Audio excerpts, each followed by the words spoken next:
Come with us now, if you dare, down a rickety staircase into a dank, dark basement. What awaits? The Saturday Night Freak Show. Welcome back, ladies and germs, to the Saturday Night Freak Show podcast. Every Saturday night, the Freak Show happens, whether you like it or not, right here on iTunes, Stitcher Radio, Podbay, TuneIn Radio, and more fine repositories of internet talk. These are the Saturday Night Freak Show irregulars. Arian. Sean. And I'm Colin. And tonight it was my pick, so we watched Tenebrae, which is from 1982 and directed by Dario Argento. Okay, so we are going to talk about Tenebrae fans. So spoiler warning.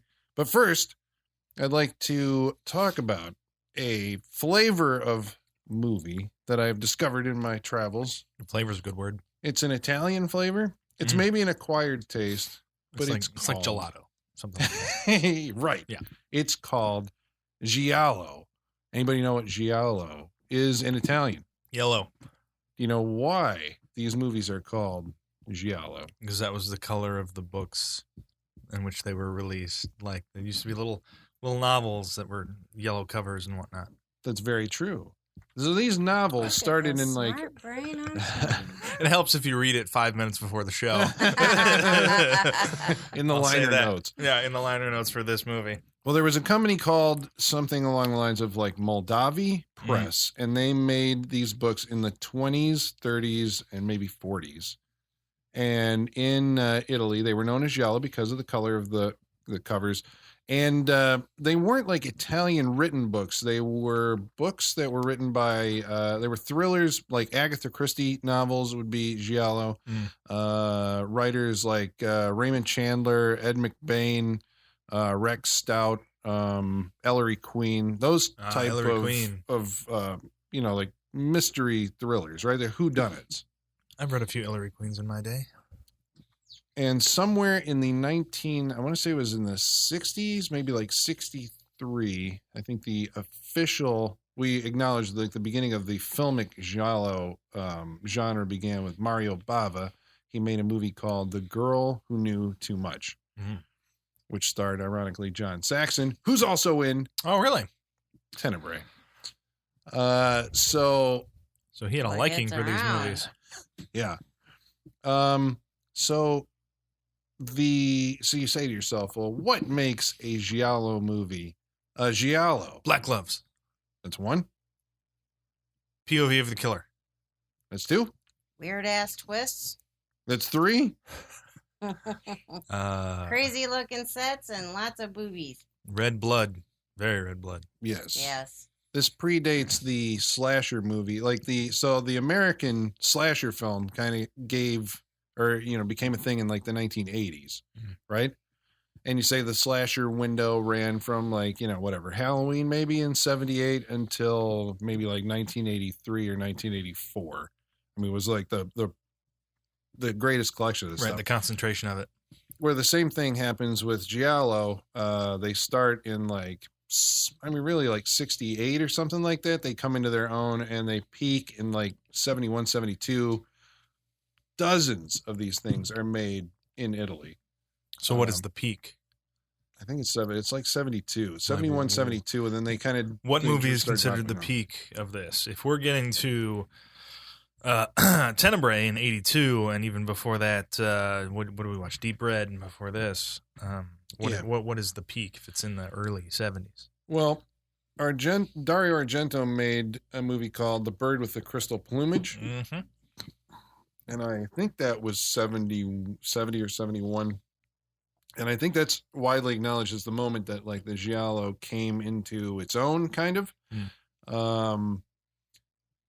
He used like an international star at the time. It was a guy named Tony Musante, I think. So he was an American actor, but brought him over because most of the Giallos that we watched were, they'd still like use a continental cast, but mostly, they made like a star out of Edwige Fenech, who became like the queen of the Giallo movie. She was in several of them. Barbara Boucher, George Stevens. But when Bird with the Crystal Plumage was released, it became like a hit like everywhere. I mean, across, even in America. And so that was, I think, like, maybe all the other ones that came 71, 72 were like trying to cash in on that. Sure. But dozens and dozens of these movies, all of them share like the same kind of qualities. They're all shot, in and around, well, it seems like, most of them take place in Italy. You have like an old world kind of look to them, but you've also got like a modern day nightlife kind of, there's usually a killer whose psychosexual motivation for killing people. You don't find out who it is until the very end. There's a twist, and there's lots of very beautiful women in the movies, usually as the victims. And about high a fashion. third of the time, they're all naked. Yeah. There's some of them that go like, if you're gonna have them in there. Yeah. So, I mean, you watch enough of these things and you're like, man, there's something to them, even though their plots make absolutely no sense. Sometimes they don't. Yes. A lot of times, which I think is why the Argento giallos kind of stand out from the other ones, because, well, I'm not going to say that his necessarily make a whole lot of sense all the time. There's some coherency. Yeah, it seems like he works a little harder on the writing to get the plot to kind of line up a little more than a lot of the others. I mean, some of the directors kind of focus on the gore, some focus on the sex. He kind of seemed to focus on the plot a little more, which makes them a little easier to understand. Well, there's less.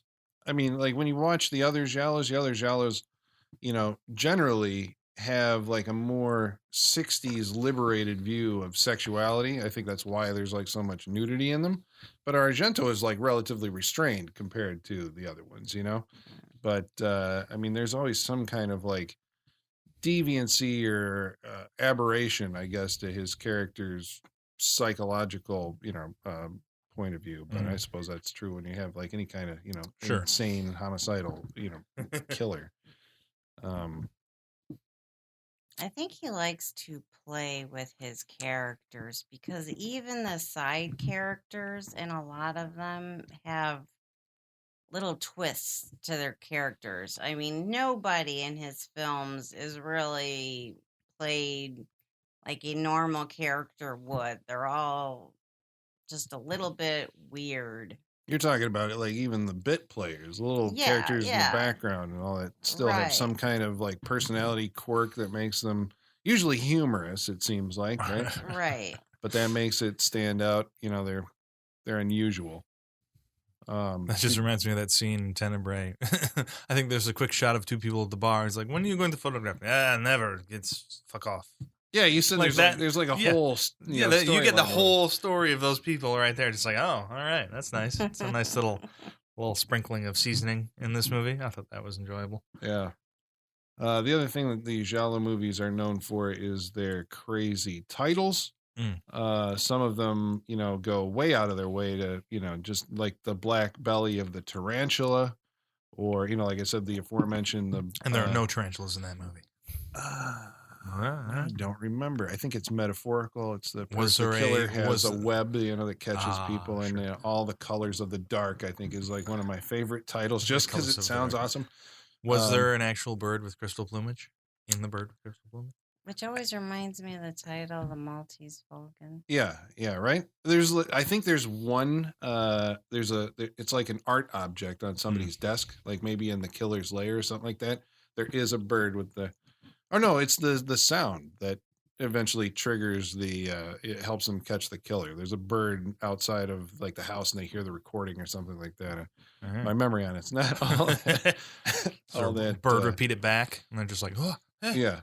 The bloodstained shadow. I mean, so they had these really Baroque titles where, you had some kind of combination of a number, an animal, a color, and then some kind of like, I don't know what you'd say would be the fourth like abstract thing. I know the one title, which is the Dario Argento movie, which covers like all the quadrants, is Four Flies on gray velvet. So you've kind of got, everything in there. It's magical title. So there should be like there wasn't there like a Giallo name generator somewhere on the internet? Yeah.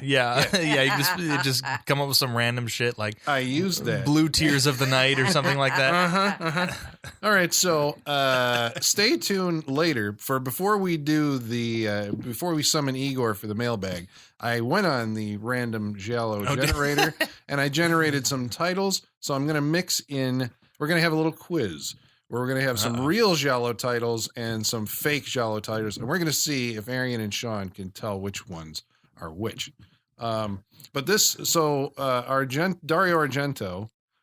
Did you know that he started off? You know who Bernardo Bertolucci is? I've heard the name. Last Tango in Paris. Yes. And The Last Emperor and all that. So the Dreamers? Did you do Dreamers? He did the Dreamers. He did the Dreamers. Yep.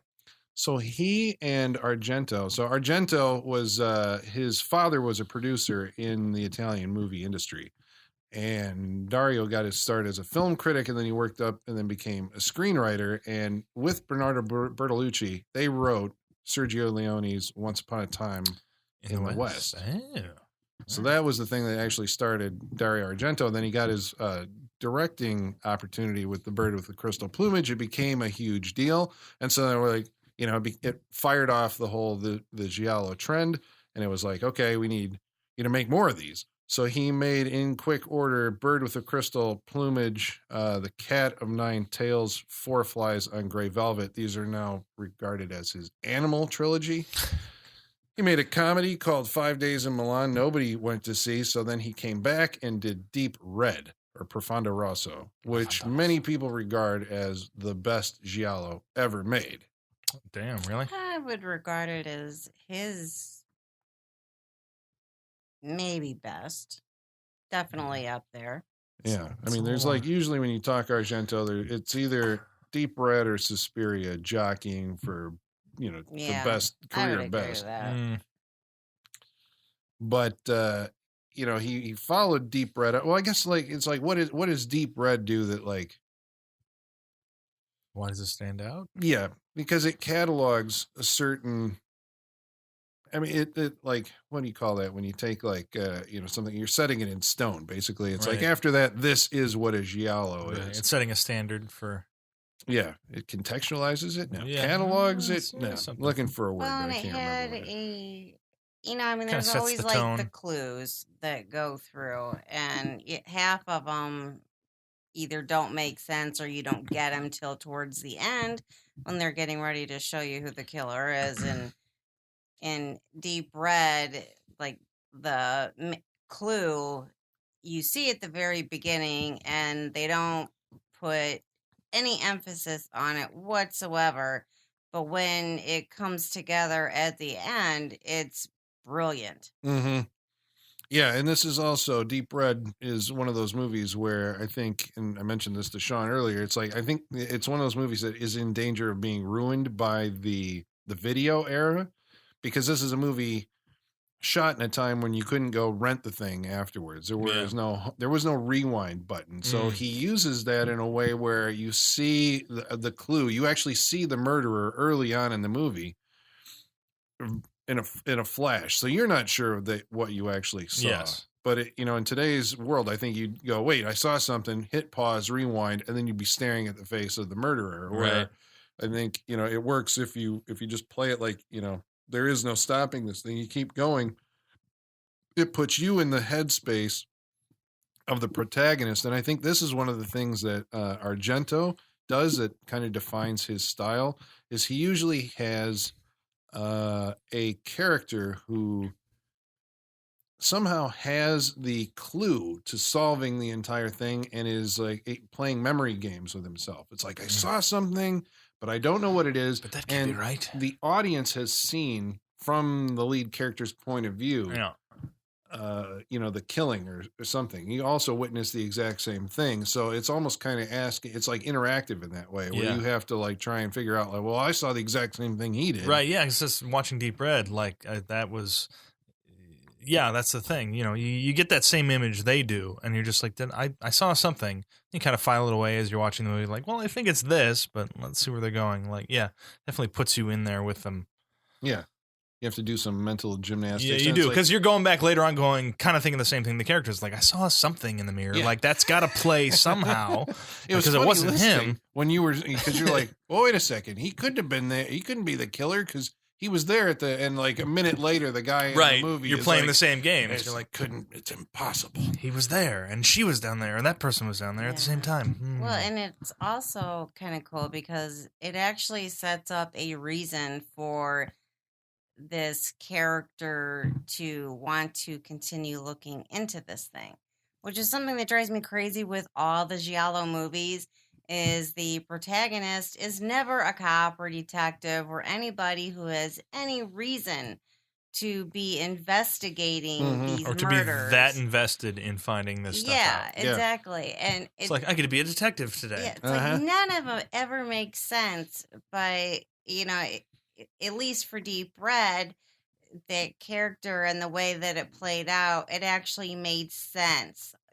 Because you are put into his eyes, you could see where it would drive you crazy that I saw something's going on. You could actually see why he was investigating it. Mm-hmm. I think that's another hallmark of the genre also, is the amateur detective, right? But I mean, I think that even goes back to Agatha Christie, Rex Stout, it's like those are that is like a trademark of that type of story, where in Giallo usually it seems like the lead character is an artist or works somehow in the art world, photographer, pianist, painter, writer, right? And a lot of the times it seems like they're traveling, they're not permanently stationed where they're at. They just happen to be there at the right time. Yeah, they're always visiting like a foreign country, or it's like, Suspiria is kind of, is it a giallo? Kind of, but you have an American in Germany, or in Deep Red, you have an American in Rome. Tenebrae, an American in Rome. You have an Algerian woman, Edwige Fenech is Algerian, so she's in Italy, I think. For all the colors of the dark. I mean, they're all like passing through, and while they're there, they become witness to something, or the target of a killer, or Hitchcock's favorite character, the man falsely accused. They end up it's like, it's you, and the cops are following you. You're the guy who did it, when you're like, I didn't actually do it, I was just I saw it happen. But there's a lot of talk that because they are suspense thrillers, that they borrow a lot of the language, the film language of Alfred Hitchcock, or maybe Argento more than the others, because he was known for a while as the Italian Hitchcock. Makes sense.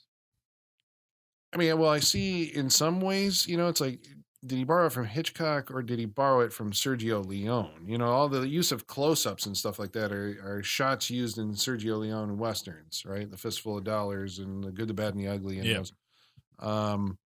But the thing that Argento seems to use, that Hitchcock also used, is the roving camera, where the camera almost seems to be a character unto itself, where you'll have two characters framed up, they'll have a conversation, they'll walk away, and then the camera will take off independently and go over and show you, the audience, something that the characters are unaware of. Yeah. Or it'll leave the characters while they're talking about something. It's like the camera decides this isn't important and wanders over and goes and looks at something else, or sees the killer coming in, or Oh, yeah, and I mean, I believe it was Tenebrae, or maybe it was Deep Red. There was at one point, it was Deep Red. There was at one point where it was Tenebrae. The camera moves from looking at one woman to outside the house, goes completely around the outside of the house, the roof, the windows, the walls. And that's like, 3 minutes of nothing but the camera moving around the outside of the house. There's nothing to see. Super technical. There's nothing going on. No reason for that shot other than they must have thought it was cool or something. Yeah, it calls attention to itself. It's like, look how showy I am. I mean, it kind of does, because there's no there's no ending to it. Where it's just like, oh, you did it for that. It's just like, oh, we kind of like a cut. Going from where they start off to where they end. like could have and they're not telling us anything new or giving us any information with that shot. Yeah, and Just it's kind of a not glorified, we're gonna go all over the place. Yeah, and it's not and like show up putting here. you in the eye of a killer or anything like Yeah, that. because he's not It's scaling the just- building and coming down. Yeah, it's just there for the sake of, I guess, showing off the camera. I don't know. Yeah, well, it's interesting. Well, once you actually see the thing put together with the camera move associated with the music, because Argento worked with the rock band Goblin for a while, and they broke up or something. So Claudio Simonetti, who was a part of Goblin, did the music for Tenebrae. So it's we say it's basically Goblin music, Sure. but it's loud on the soundtrack. And so you're listening to like this disco track or something on the soundtrack as this camera's prowling over the top of the house and looking in the windows. And I guess it creates suspense because you're like, where are it's we going? just weird, right? You start at a window with a woman in the window, and then you pan up and crawl over the house and look in at some windows, spying on the girl upstairs, and eventually coming down to rest on the killer gaining access to the, bottom window on the other side. Oh yeah, it does end up with that. Just cutting into the blinds and everything and going in. Yeah. I suppose so. It does kind of end up with something substantial. All right, take that back. Well, I looked at it because I was curious about that shot because it's one of those, because it calls attention to itself. You're like, how in the hell did they do that? I mean, do they have a crane? Oh, they must have arm had a big crane enough? like at a corner of the house. It was on the crane is actually on a platform, so you're already halfway up the house, and so it can drop down and swing up. Oh yeah, because it goes like it's and it has to be at the corner because it can go up one side, hit the roof that it goes over, and then come down on the other side and peek into the side of the house. It had to be at the corner. Well, and when it gets to the roof, it like takes a while looking at the roof, but then it does this extreme close up of the tiles on the roof. And I always kind of wonder if they use that to mess with the set a little bit and turn things around. I think I don't know if they had like. Well, you can see the making of that shot is in a documentary. It's on YouTube. Ooh. It's called Dario Argento's World of Horror. There's two really good documentaries on him. There's World of Horror and an Eye for Horror, which detail the making of a couple of his movies and interviews and all this stuff. But that one actually has like behind the scenes footage of making moments from Suspiria and Tenebrae. Nice. So you can actually see the crane rig and all that stuff that they use. But I mean, I guess we're talking about that because it's like this style, Argento's style so defined the giallo genre that, it's like, I mean, he's the guy who, he's made his entire career out of making like almost one type of movie, and trying to, and I mean, he writes a lot of them too, but, trying to come up with the twist that you're like, holy crap, like that's, unusual and weird. And, he hasn't done it before. And, yeah. So Tenebrae is a movie about a writer. His name is Peter Neal. He's an American author, and he he's visiting Rome to promote his latest book on his press tour. Now, I said this earlier, but now you're going to have to see if this jibes or not. That I think Tenebrae is to the giallo genre what Scream or maybe In the Mouth of Madness, which are two recent shows that we did. You can look them up on iTunes and Stitcher. It is like it's the postmodern dissection of the giallo movie. True or false? True. I was thinking to myself that Scream kind of stole a bit of the plot of Tenebrae. Because it's because when Scream came out, everybody was like wigging out at the end because they had two killers instead of just the one, and everybody thought that was brilliant and clever, but Tenebrae had done that, in the early 80s. Mm-hmm. So Scream wasn't being original in doing it. They were stealing it from another movie. It's almost like it looks at it. It gives you like the classic giallo for like the first part of the movie, and then kind of goes off into a different version of it. Because the first part, I mean, there's a different, again, spoiler alerts, there's like an original killer the TV host who killed the women, and then it kind of goes off from that. Well, he's dead, and people are still getting murdered. Yeah. So it kind of feels like tell that. you that though. You No. don't know that until the end. Right. Of the movie. It's like it's giving you that, but also kind of playing with the expectations of what is considered classic giallo. So it definitely could be. Well, I think the fact that it's like and maybe like it also shares something with Wes Craven's New Nightmare, where you have a filmmaker making a movie about a guy who writes horror stories or thriller stories, right? And finds himself in the plot of a horror novel. So it's making comments on, I think, like, are horror movie or horror authors, horror, storytellers responsible for the actions of their audience, their audience, because the movie is about there's a copycat killer, or he gets in Rome. This guy goes to Rome and finds out that there are murders happening where the killer is copying murders that have happened in his book, Tenebrae, and quoting them and sending them those in little letters under his door. Yeah, so he's basically saying to the author, the killer's saying to the author, it's like, look, I'm doing this almost to honor you. Yes. You wrote and showed me how to do it, and so now I'm doing it. The killer's motivation is the way he interprets the book. Right, he's taking his interpretation and going by that. Which is what? Which is that I think eliminating, what does he call them, perverts, like the perversion. Like he's finding those people and eliminating them, it kind of seems. Yeah. Well, he kills that first girl is a thief. Remember saying? The shoplifter. A hooker. We're not entirely sure. Yeah, she's got like 12 prior shoplifting, and she gets caught stealing the Tenebrae book. Yeah, she gets off in one of the ways that can only be Italian. Maybe I give you my number, and you for later. Okay. It's like, okay. So she gets busted, caught shoplifting, red-handed. Dude takes her back into his office.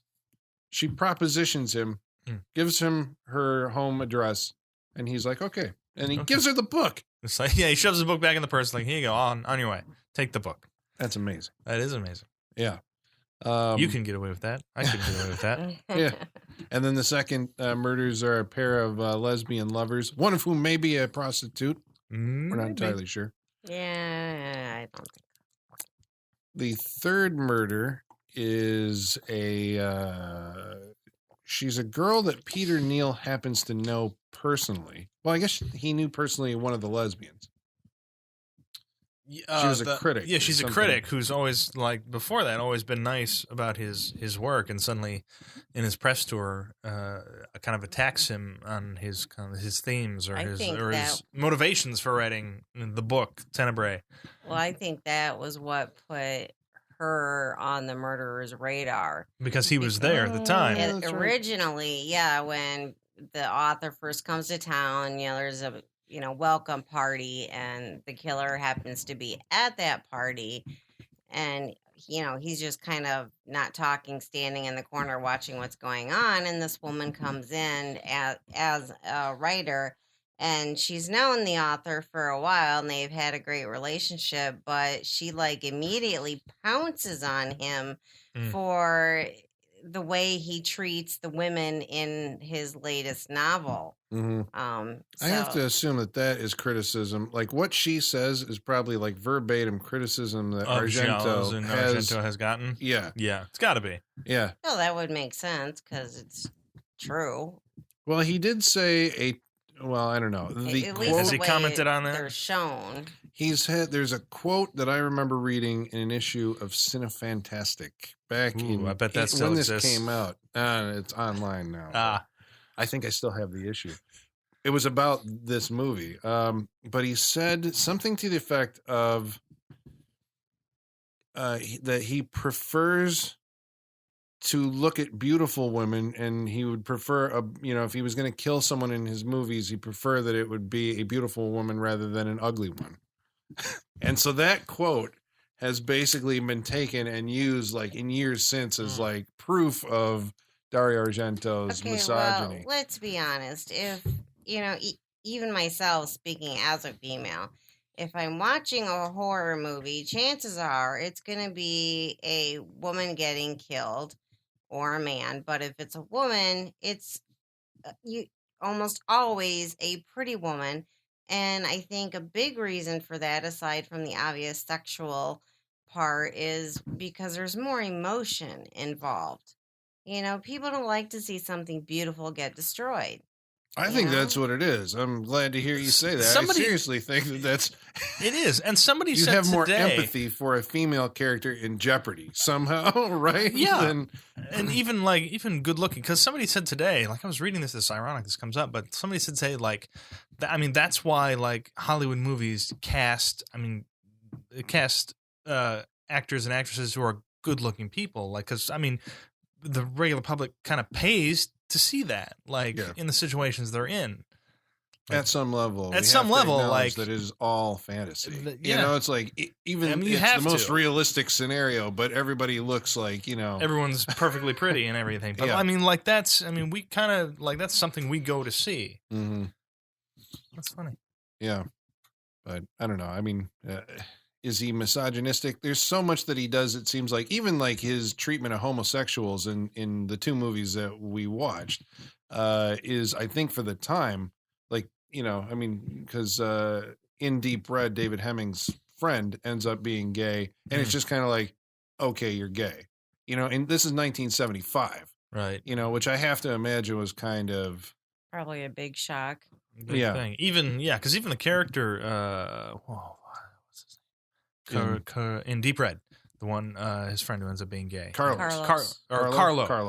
Yeah, he's in like, doesn't he? He uses the F word. It's like you just thought I was some.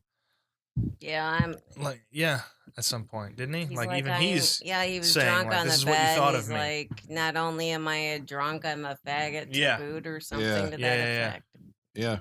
So that's transgressive, I think, in its politics, sexual politics for 1975, because they had a transvestite open the door. And this is going to spoil Deep Red, but it does turn out that Carlo is, he's never actually the killer, but at the end he's the guy who's, like, I'm going to kill you because you saw my secret. Presented as the killer. Yeah, so maybe that's not such a great, But it's also kind of interesting because you're hearing, I think it was two detectives discussing the profile of the killer, and they were saying that it's a psychosexual maniac is the killer. Yeah. And when you're presented with Carlo as the killer, that fits him, but then it turns out that it's not him at all. Yeah. It's something completely different. Yeah. Yeah. No, it's tricky, but I don't know. Maybe it's not as progressive as I thought it was. But... Well, for the time that movie was made, it's still probably just to even deal with it. I don't know. I don't know if later on in his career, when he was kind of promoting his daughter Asia to the starring roles. That's a more famous daughter. Yeah, she becomes, because the other one's like Fiore, and she was in, like Demons or whatever. But Asia becomes a more, like a stronger female protagonist, right? Because prior to that, it was Dario's girlfriend, Daria Nicolodi, who was in Deep Red. She's in Tenebrae. She's in Phenomena. She's in Inferno. She's in like one scene in Suspiria, so it doesn't count. But you can kind of see, I've read it once, that like you can see the deterioration of their relationship based on how he killed, like, and she lives through Deep Red, but he starts killing her in more and more, tough ways throughout the movies. No. And then eventually replaces her with the daughter. It's like, you're gone. Becomes like his avatar in the later films. But yeah, so the killings in Tenebrae, we left off with the service girl, right? Yes. She was the hotel's... She gets attacked by like you said, the most well-trained dog in cinema history. Oh, yeah. This Doberman Pinscher that can scale walls and fences. It's a talented dog. But she is a deviation from the murder pattern because she was a victim of opportunity or circumstance, because she stumbles upon the killer's hidden lair by accident. And so he has to make a deviation from his plan to kill her. And then that's what seems to bring the focus, onto the killer Yes. because, he's been 3 blocks away from right in his neighborhood. Yeah, right in his neighborhood she is killed. And so they're like, and that's where you were talking about earlier, like kind of the meta sense of the author in his own story. Like even at that point, I think he, like him, Anne is His secretary. Yeah, Anne is and what's the servant boy? Gianni? Johnny. Yeah, Gianni. Like they all sit down and like try and figure out at this point. They become the detectives and see like how does this work? Yeah. That's the meta sensibility coming in, and they go like they're like it's killed 3 blocks from his house, and so they like go off and investigate. Mm-hmm. I like the way the police detective is also involved in this little circle. They're trying to crack this case, but he says, I've read all your books, and I can never figure out who did it, and I'm a detective. Yeah. But so it is at this point that in the film where Peter Neal and Gianni, it's like the Italian of Johnny, right? Gianni. Well, they don't do hard J's. Right. So they go to investigate who Peter Neal believes is the killer, which is a fan of his and a talk show host named Cristiano Lamberto or something like this. Close. And so it's really carefully staged in a way that obscures what is actually happening at this point in the movie. Because Cristiano has been the murderer, has been the devoted fan, says when he is confronted by a figure that we don't see, I did it, I killed them all. But it's in the rain and you can't hear it all that well. And then he gets hit in the head with an axe. And so you're like, well, this can't be the killer. This is another victim. They thought he was potentially a suspect, but he's just a victim. And then when Gianni, because from Gianni's point of view, he doesn't see who actually killed the guy. Mm-hmm. And when he comes running back to where Peter Neal is, Peter's been hit on the top of the head. He's bleeding, and he says, the killer cold cocked me and, ran off. And there's an interesting scene that if you know what's going on, where they get into Gianni's VW bug or whatever. It's very small. And Peter Neal's like, did you see him? Did you see the killer? And, he's fishing. At that point, if you read it right, it's like he's fishing to find out if Gianni saw him do it. So the psychology of Peter Neal is what?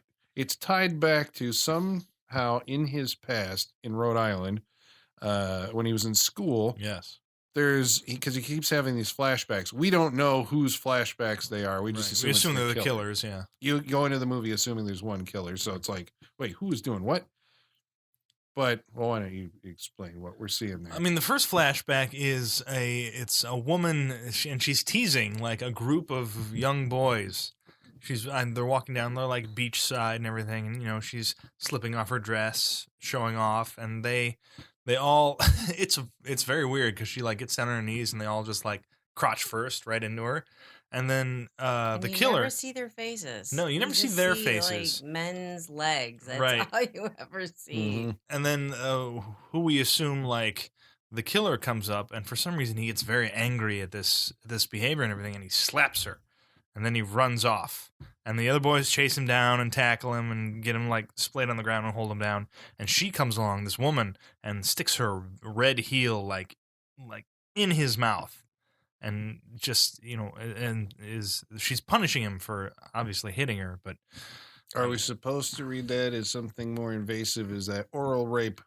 I mean, I'm sure there was that motivation behind it. It felt like, just based on the staging of the men and her, it kind of feels like that's what it is. So it's on. Like something, this moment of humiliation is what breaks the mind of the doesn't help who we know is now later is Peter Neal, right? Okay, so is that how it's supposed to be read? Yeah, well, I don't know. I can see a few different ways of reading that, and I never it's understood embarrassing. Which way it was supposed to be read, or if this was just his mind, forcing out his hatred against women. That they use their sexuality to humiliate men. I never understood it. I thought those flashbacks didn't make any sense. I didn't I think mean, they you were. could look at it that way. Like she uses her sexuality to draw those boys in, and then ends up humiliating the one. I mean, And for some Well, reason she's he like doesn't. controlling the boys. But except for him. yeah, He's the one that, like, her lure isn't working on her. He sees through it or something. right. Doesn't like it. Doesn't approve And so then they attack him. Would it disturb you the to perversion. learn that the actress was a transgender actress? That's a man. It wouldn't Oh. even surprise me. She looked kind of weird, especially her nose. You look at the wrists, very thick wrists. I can't tell. But I couldn't tell. then, apparently, so the character Peter Neal had gone back and murdered her later, and Yeah, so this the is second flashback. That's the moment that crystallizes, I guess, that he's a psychotic, right? And so then throughout the entire movie, he's been popping pills to, I guess, it's the headaches, right? He's trying to control the headaches that he gets because we see some shadowed figure like doing the as he has the I almost forgot visions. that part. I'm Yeah, like I popping did pills. too. I'm like, what the fuck are you talking about? It's like, thought oh yeah, that was we get the silhouette of the craziness and the Yeah. water and the pills. That's right. Yeah. I That's always attributed that to the critic killer. Right, but I you're did too. supposed to, Right. But that's actually, I think that's actually Peter Neal. Like, once the movie's over, you realize, that's him Right. the whole time. And then The red shoes as well. That's once another thing. Yeah, what was up with the red shoes? Well, the woman. I mean, he sends the. I think the connection is. I think the woman who shoved her heel in his mouth, she was wearing the red shoes, Mhm. and I think the way he felt about her, that's why he sends Jane the red shoes. This is his fiance. This is his former fiance. Well, the Are cop they said it was still- his fiance, but they seem to be on the outs. And Yeah, he they really do. realizes that Jane, his fiance, is having an affair with his agent, Right. John Saxon. So the humiliation he kind of felt from the woman in the flashback wearing the red shoes, I think he also feels the same thing towards Jane. That's why he sends her the red shoes. Because she's cheating on him. Because she's cheating on him. So the humiliation, like he's transferring that to her. Oh, you know what? Now you could actually see that the line of dialogue that he has with her when he's on the phone at the airport. He says, Jane, the reason I haven't talked to you in 6 weeks is, and then that gets cut off. Yeah. And then he has to do I'm just going to hang up. I'm gonna hang up. going to hang up on you. But Oh, what no. if he finished that line and it was because I found out about you and John Saxon? In which case he would know the whole time that he's going over there. He's been humiliated, right? So he's like, I don't want to talk to her or have anything to do with her anymore. And the fact that there is a killer out there, that he finds out about before the cops do. He realizes who the killer is. He kills the killer and then says, now I have an opportunity to kill Jane and her lover, and they'll blame it on the previous one, the killer because they don't know he's dead. See, I would have left the killer alive until after I had killed Jane and. Well, yeah, but it's like, was he thinking that far ahead? I have to assume, because the cop is like buddy with him at this point. The cop is telling him, like, you need to get out of town. And he's like, well, I want to get out of town because I just killed a couple people. And you're telling me to get out. I was like, okay, I'm going to go to Paris or something. I'm going to be safe because the killer, this is the other thing that, the first killer targets Peter Neal by calling him and sending him the messages. Yes. So, he's actually taunting him on the phone. This is actually what inspired the movie. Argento apparently was in L.A. doing a press tour for whatever. It must have been in Suspiria or Inferno, and started getting calls from a fan that got, more and more disturbing. He said he moved to like somewhere down in like Venice Beach or something like that. And then a week later, the calls started up again. And so he was disturbed with this. He took off and went back to Rome, and this kind of fed into the idea of this movie. But yeah, once so Peter Neal. Now we have established, the movie hasn't, but we're establishing that he is a killer, and has been since he was younger. Now having this opportunity, kills these people, and is like going to take off and go to Paris. There's a scene, I think, where he's dropped off at the airport, and we see a shot of a plane flying away. Right. So we're like, okay. Well, Well, you never he's gone. see him on the plane. No. You're always assuming, like, well, there's the plane. Yeah. He's on that one. But at that point in the movie, you're still left going, well, who's the killer? Because we think, the first time I think you go through this movie, you're like, okay, there's these people who are dying all over the place. You can't really figure out a motive. What is going on now? Peter Neal has left. Like, who's actually doing the killings? Right. And the only people that it seems like they direct your attention toward are Jane, the fiance, who we know is in town, because John Saxon gets killed. Yes, he does. We don't see who kills him. Somebody stabs him in the gut. He was waiting for Jane to show up. But we don't know that. Well, we do. We do. I think we do know that. Because they were going to arrange to meet for lunch. Right. He's waiting for her to show up. After he gets killed, like, she does show up because you see the red heels and the dress, and she shows up to see him dead and then moves on. Mhm. Like, to kind of give you that, like, little push, like, oh, maybe she did it.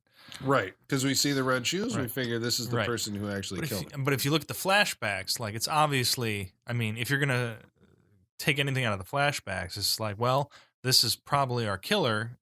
I mean, and it's got to be a man because obviously, it's the boy who got embarrassed with a heel in the mouth, and it's obviously a man who killed the woman in the second flashback. Mhm. So you got to figure it's a man at that point if you're really looking at it. But they do kind of put it on Jane, especially with the red heels. Yeah. But that gets kind of explained later. And she invites the secretary, Dario Nicolodi, Anne, over to the house. Yes. Where, I don't she's know sitting there waiting with myself. a gun. She is. And it's like, okay, we've established that Jane is unstable because we know this because she sees a psychiatrist or a therapist or something like that, right? And she's flown all the way to Rome for whatever the hell, I guess, the rendezvous with the agent.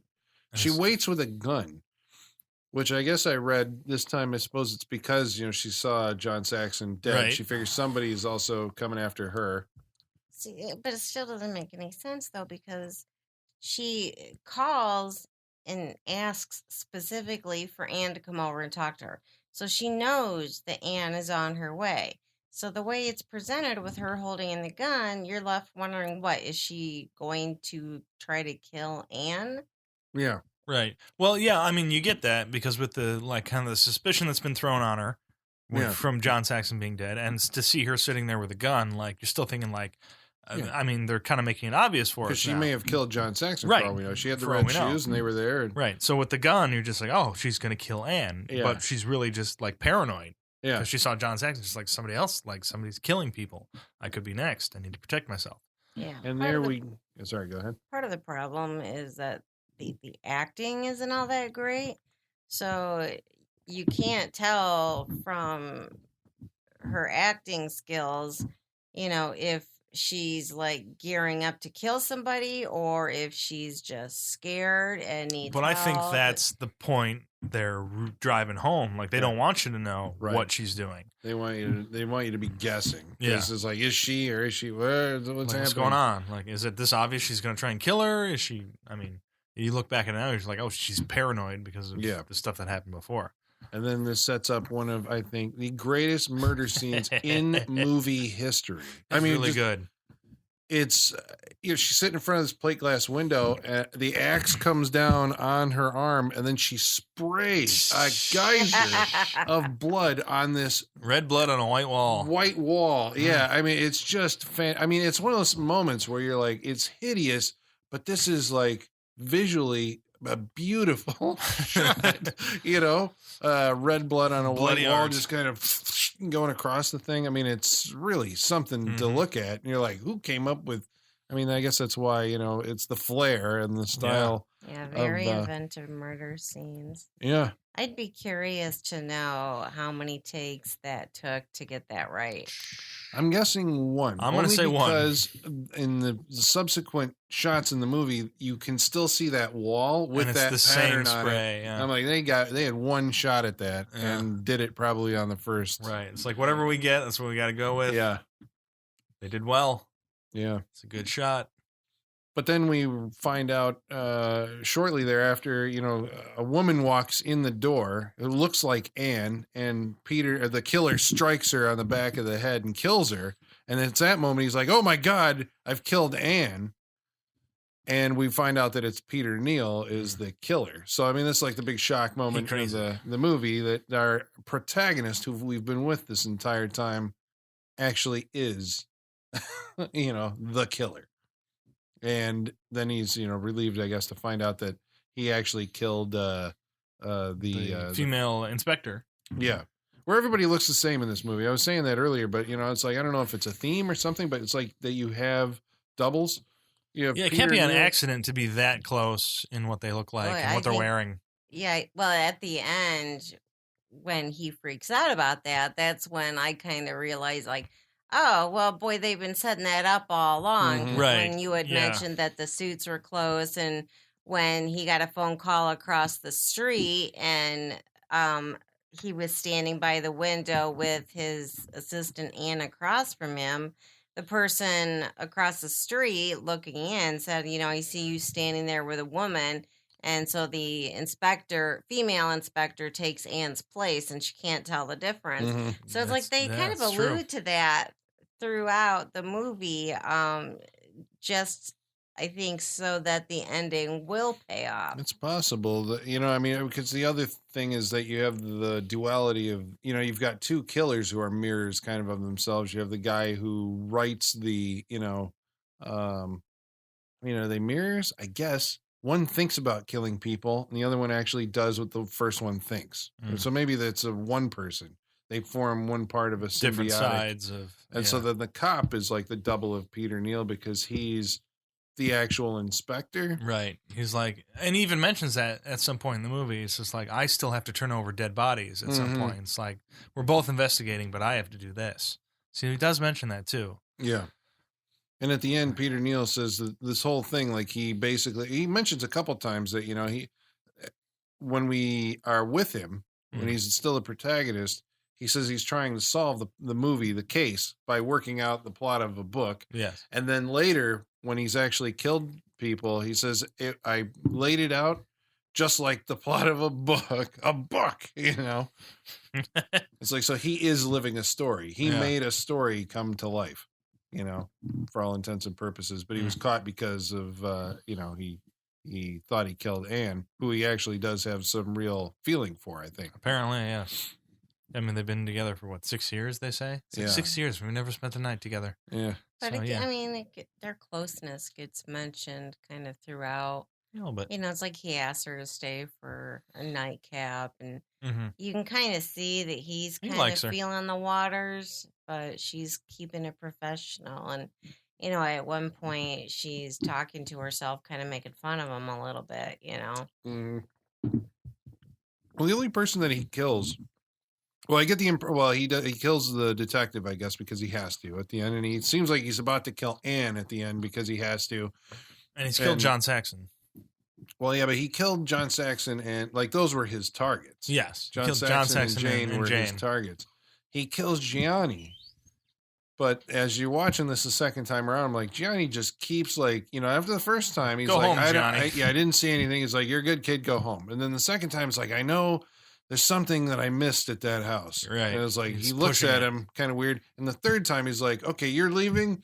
I'm going to go back to that house because I know there's something that I saw or heard there that is going to crack this case. And then at that point, it's like, you got to take care of that's the stupid move in the movie. It's kind of ironic. First of all, the killer's still out there. Why would you go back to that place by yourself? Yeah. And he pays for it. Choked in the car. I found that kind of ironic that, in Tenebrae, Johnny saw something that he thought would crack the case, which is kind of a parallel to Deep Red. Thank you, Deep Red, where same thing happened. The protagonist saw something that he thought would, kind of solve this whole thing, and yet the roles kind of get switched. The one, becomes the hero for it and solves it, and the other one gets killed. Yeah. It's a smart inversion, I guess. I mean, that's how, as an artist, I guess, as you try to, you're doing basically the same, you're working in the same genre. So there's rules and limits, but somehow he figures out a way to twist them just a little bit. Move them a little bit. So it's like, oh, this is a new thing. You can't say that Tenebrae is a remake of Deep Red or Bird with the Crystal Plumage or Four Flies on Grey Velvet. And I haven't seen Cat o' Nine Tails, so I don't know. But even when we think they're dead, they're not dead. Yeah, and it has a shot where, the killer is revealed to be standing directly behind a person who's standing in the foreground. I mean, who first ducks of all, out a shot, right? And first, they're there. Like Peter, he's found out, like, he's the killer, and they're like the police officer's going to arrest him, and like out of nowhere, he's got the blade. And he turns around, and he's like, ah! And he's freaking out, cutting his own throat, blood spurting everywhere. And he falls to the ground dead, and everyone's like, all right, it's over. Like, the cop immediately goes to the phone. He's like, no, it's done. Let's go to the car. Yeah. Where they have a bit Don't check for a pulse rate. Yeah, no. He's dead. He cut his own throat. Yeah. Why would you check? He's got a special effects a knife. Apparently, they go to the car, have a conversation that the exposition scene, which kind of explains, like, well, why would he do this? Because he's explaining to a hysterical woman, Anne. And then he's like, I should go back inside. Why does he go back inside? That makes I need to be there for the police. Like, it feels like, but he's the plot point. He's still a cop. Like, he's the like, he's not going to leave. He's the cop on scene. Like, he's going to go there and wait because he's called in backup. He's like, this happened. So he's going to go back in there and wait for people to show up. Because they got to check the scene and everything. Apparently, it doesn't work as well as they intended. I thought that it worked pretty well the first time I saw it because the actor sells it. He plays it like, oh shit, I forgot something. You wait here. He doesn't say that, but it's in the performance. You wait here. I'm gonna go and check on something inside. But on watching this movie multiple times, I can't figure out why he's actually going back in there. No. But he finds that Peter Neal is still alive. And then this shot happens. The only reason I want to point out this shot is because Brian De Palma ripped the shot off like wholesale in Raising Cain. But he, I think because it was invented in Tenebrae, the shot where somebody is revealed standing behind another person and they duck out of the out of the frame. That's our advice to you. Find shots and stuff that you like that the modern, like the mass American audience probably hasn't seen, and steal from them. This way you look like a genius. Well, De Palma also had a history of cribbing from Alfred Hitchcock. Sure. And, like direct, lifts and stuff like that. But hey, if you're gonna. I know Argento said something to the effect of like, De Palma is an important filmmaker, and if he borrows from me, like, that's okay. All right, so really quickly before I don't know if it means anything that Peter Neal is killed by art.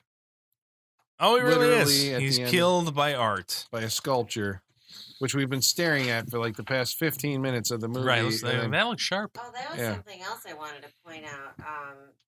Is that in a lot of the 5 endings, these Giallo endings,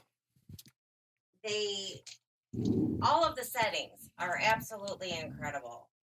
And there's always like weird things going on in them. And it's cool that they use those settings for some purpose. You're saying like the locations or the sets or? Yeah, the sets. It's like there's weird artwork. The walls look weird. There's even in Deep Red, those pictures, they're all like vacant-eyed people, zombie-looking. It's very weird. They use something in... like the artwork at the end of Tenebrae to kill him, and the mirror, and in the bathroom of, I'm getting them all confused Deep Red. now. Deep Red, the mirrored wall. It's like they use the weirdness of the sets for some purpose. Well, when you're talking about locations, it's like the thing that strikes me about Tenebrae, which also separates it from the rest of the Giallo films, is the fact that like it's shot in Rome, but it goes out of its way, I think, to not look like Rome. Like, I mean, not specifically. You usually go after the landmarks, right? Colosseum and whatnot. Yeah, because all the other ones do. At some point, they work in some kind of old architecture, but Deep Red goes for all this like hyper modern stuff. The lesbian's house is super modern. Nighthawks and whatnot. In Deep Red. Yeah, where he constructs the set of the Edward Hopper painting. Yeah, like just builds it. But yeah, I mean, usually I think like don't torture a duckling, the Lucio Fulci one. That one takes place like in the Italian countryside, which to me read is really odd because most of them take place in an urban, very chic, Right. very fashion forward, Right. Italian Clean lines and edges, but you still see like the Italian architecture out there. I think the other one too is it's like the Red Queen kills 7 times, took place in a castle, which was like, we're in a castle. We're never going to get this quiz right. We should do the quiz, right?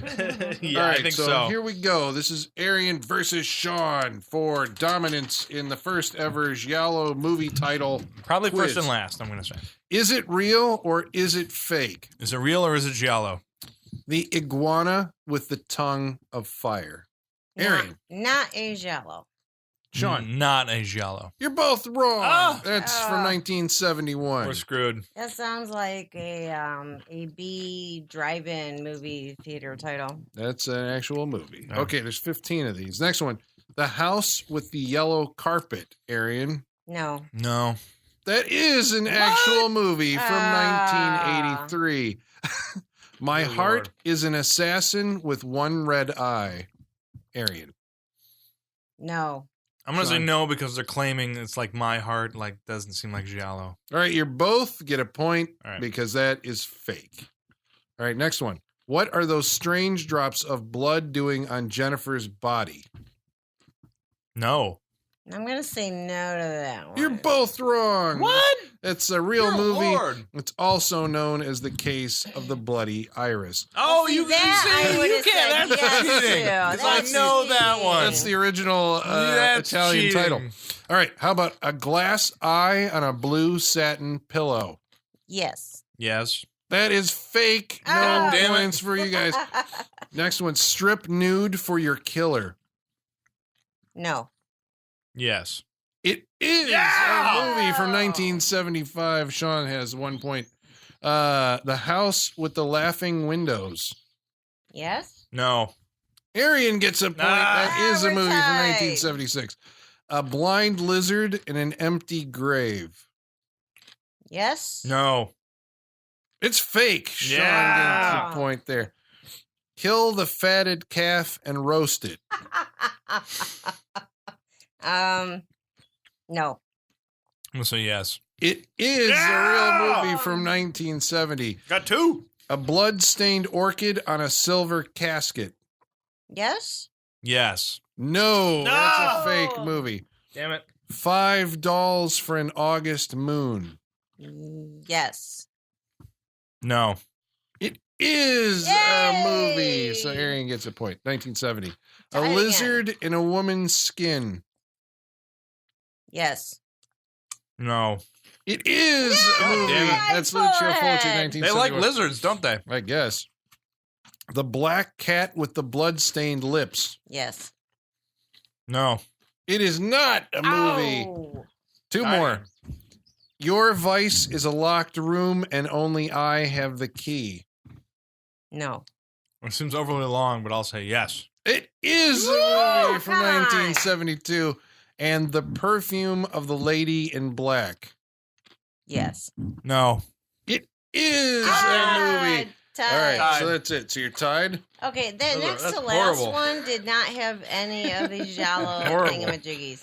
Your vice is a locked room and only I have the key. I've always wanted to see that movie because that's got to be one of the greatest titles of all time. But there's no. You can literally animals, just- no color. That's true. Here, pick 6 Number. words and put them in, and then that's your title for Yeah. Giallo. That's it. Basically. Well, that's what you got to go to. I think it's giallogenerator.com or something. You just keep Wow. hitting that thing. It gives you plots, it gives you made up directors Wow. and all this stuff. It's fantastic. All right, so now it's time to summon Igor. Igor, where art thou, sir? Masters, the mail. I've got the mail. So many letters. Our followers are rising. And thank you for the mail, Igor. You look taller, Igor. Like, you wearing lifts in your shoes? Like, what's going on? First up, we have from Chris Huddleston writes in about our In the Mouth of Madness episode. He says, I have similar feelings to you guys on this one. I saw it when it originally came out and was pretty disappointed. It seemed like mediocre Carpenter. Then I watched it again a couple of years ago and really enjoyed it. It's not up there with Carpenter's best, but it's certainly better than a vast majority of 90s horror and overlooked, underappreciated flick.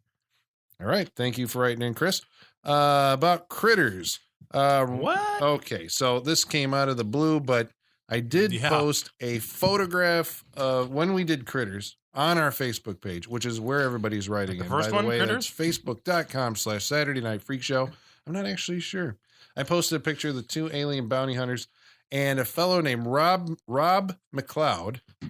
Oh, there can be only one. McLeod, there can be only one. He just wrote, man, those guys are ugly. So we told you, if you write in, we'll read it. And Get it? Do you get it?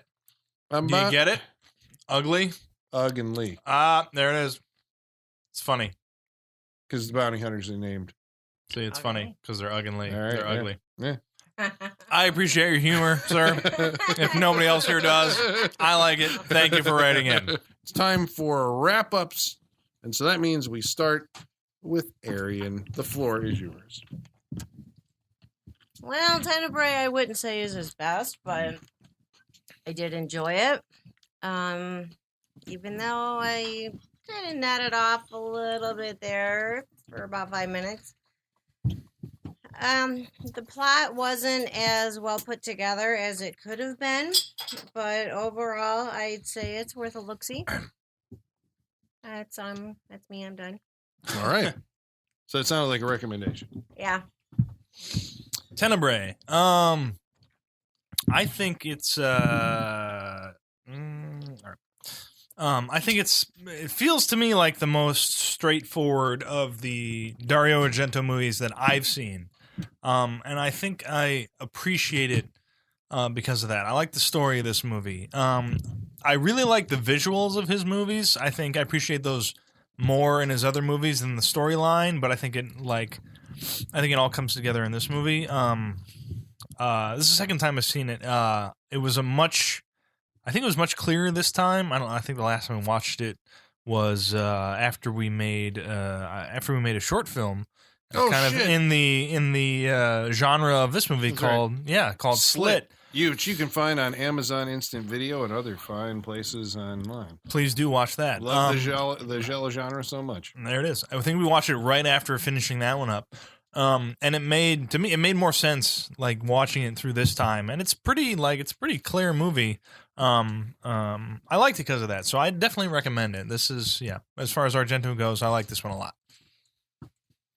Well, yeah, it's been one of those movies, like, I'm a huge fan of Argento, and it's weird, it's like, I've always been a fan of John Carpenter, and the more that time goes on, it's like, the more I become more and more interested in Argento stuff and just his style. It's like, he was around beforehand, and, I think, like, obviously Carpenter saw Deep Red. Obviously. Before he made I've watched Deep Red for the first time tonight. He had to have seen this movie. Like this, it was definitely an influence on his later work. This came out before Halloween. Like Deep Red definitely influenced Carpenter and Halloween. Mm-hmm. Yep. And so I guess, but I've always attributed to Argento, like his best films to me have always been like Suspiria, Deep Red, Tenebrae, and Opera. Now, 3 of those are straight up Giallo movies. I don't really count Suspiria. I know a lot of people do, but that doesn't feel like a Giallo to me. That feels doesn't end like a Giallo. Let's put it that way. Yeah, it's a supernatural. But Tenebrae is like, it's increasing in my estimation every time that I see it. And I think part of it is because what Sean said. I think it is one of the most accessible of his movies, which is kind of surprising, because, for a filmmaker and a genre not entirely known for their coherent storytelling. Yeah. This one is remarkably, I think, easy to follow, even though it is completely misleading you, down I was going to say a primrose path. That makes no sense, but okay. So I think, the style of it, it's it's ironic, I think, because the movie is brightly lit and very sharp, right? Which is actually in stark contrast to the title. Tenebrae is Latin for shadow, but apparently it is also it's a ceremony conducted at the end of the Latin Mass where the candles are extinguished. Yeah. That's So I guess it's going that into actually makes a lot of sense. Candles are extinguished. Yeah. Lives are extinguished. So I've wondered, like, does that apply? You can read the title as like it's ironic because it's a title called Shadow, but the whole movie takes place in bright, In every light. Yeah. Or because the main character has a shadow personality or something. I don't know. But yeah, I think as time goes on, I almost like this maybe more than Deep Red. I mean, Deep Red's like the Citizen Kane of Giallo, where you're like, okay, this is the one that kind of set it in stone. But this one's like a better version of it, where this is the one that I think, I think you could show to a neophyte to Giallo movies and say, like, here you go. They're not all like this, but, this is a pretty good one. So I would definitely recommend Tenebrae to everyone. And next week, we're going to be watching a movie that's going to be chosen by Travis. Hellraiser 3, Hell on Earth. Oh, shit. Yeah. Where the fuck did you come from? Have you been standing in the corner the whole time? You open the box, I came. Boom. So that's next week on the Saturday Night Freak Show. And until then, we're going to stop paying the electric bill and the basement is going dark.